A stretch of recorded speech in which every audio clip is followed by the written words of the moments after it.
नमस्कार। ये आकाशवाणी शिमला है। अब आप प्रभा शर्मा से प्रादेशिक समाचार सुनिए। मुख्यमंत्री सुखविंदर सिंह सुक्खू ने अधिकारियों को इंतकाल सत्यापन के लंबित मामलों के शीघ्र निपटारे के निर्देश दिए हैं।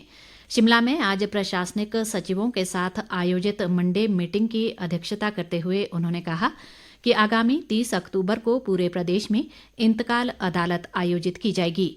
मुख्यमंत्री ने कहा कि इसके तहत केवल लंबित म्यूटेशन सत्यापन के मामलों का निपटारा किया जाएगा। उन्होंने कहा कि वर्तमान में प्रदेश में 22,000 से अधिक ऐसे मामले लंबित पड़े हैं। उन्होंने अधिकारियों को म्यूटेशन अदालत के सफल आयोजन के लिए सभी तैयारियां समयबद्ध पूरा करने के निर्देश भी दिए। सुखविंदर सिंह सुक्खू ने कहा कि आगामी शैक्षणिक सत्र से औद्योगिक प्रशिक्षण संस्थानों में नए पाठ्यक्रम शुरू किए जाएंगे। उन्होंने धारा 118 से संबंधित आवेदन की सारी प्रक्रिया ऑनलाइन माध्यम से ही पूर्ण करने के निर्देश भी दिए। इस बीच मुख्यमंत्री सुखविंदर सिंह सुक्खू ने एशियाई खेलों में स्वर्ण पदक विजेता खिलाड़ियों को आज शिमला में सम्मानित किया।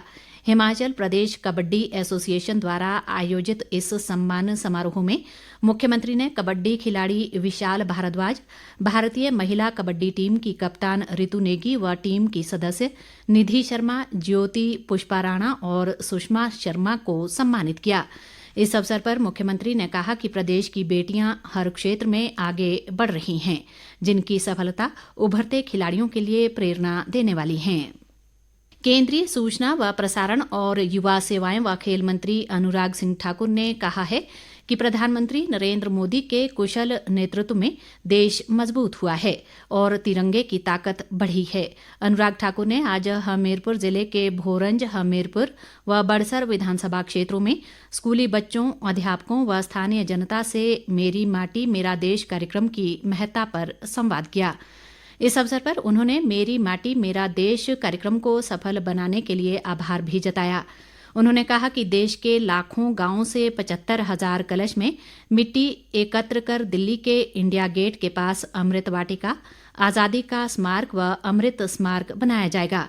अनुराग सिंह ठाकुर ने कहा कि केंद्र सरकार ने आज़ादी के अमृत महोत्सव पर अनेक कार्यक्रम आयोजित किए, जिनमें हर घर तिरंगा भी एक बड़ा कार्यक्रम था।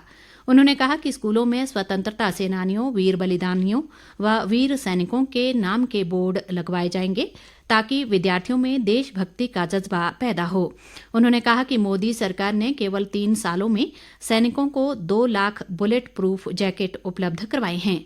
अनुराग ठाकुर ने कहा कि 1 रैंक 1 पेंशन पर 5 सालों में 60,000 करोड़ रुपए पूर्व सैनिकों को प्रदान किए गए हैं। कृषि मंत्री चंद्र कुमार ने कहा है कि हर खेत तक पानी पहुंचाकर खेती के ढांचे में बदलाव लाया जाएगा। ज्वाली विधानसभा क्षेत्र के भरमाण में नलकूप के उद्घाटन अवसर पर उन्होंने कहा कि प्रदेश सरकार इस दिशा में तत्परता से कार्य कर रही है। कृषि मंत्री ने कहा कि इस नलकूप के लगने से क्षेत्र में जल वृद्धि होने के अलावा किसानों की लगभग 17 हेक्टेयर भूमि सिंचित होगी। चंद्र कुमार ने कहा कि भरमाण क्षेत्र में नाबार्ड के तहत 10 करोड़ रुपए की लागत से 15 नलकूप लगाए गए हैं।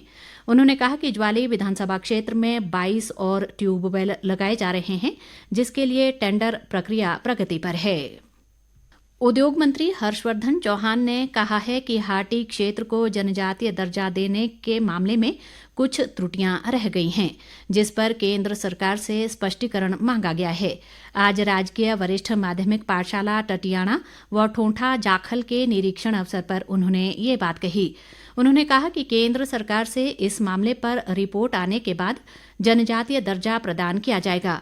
हर्षवर्धन चौहान ने इस मुद्दे को लेकर भाजपा पर क्षेत्रवासियों को गुमराह करने का आरोप भी लगाया। उन्होंने कहा कि प्रदेश सरकार का 9 महीने का कार्यकाल उपलब्धियों भरा रहा है और प्रदेश को विकसित राज्य के रूप में उभरना प्रदेश सरकार की प्राथमिकता है। उन्होंने पूर्व भाजपा सरकार पर प्रदेश पर 75,000 करोड़ रुपए के कर्ज का बोझ डालने का भी आरोप लगाया।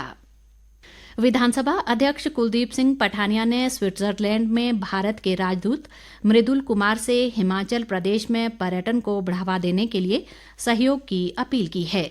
स्विट्जरलैंड में कल एक भेंट के दौरान कुलदीप सिंह पठानिया ने मृदुल कुमार से हिमाचल प्रदेश में पर्यटन की संभावनाओं के बारे में पर्यटन विभाग से चर्चा करने का आग्रह किया। इसी के साथ ये समाचार बुलेटिन समाप्त हुआ। नमस्कार।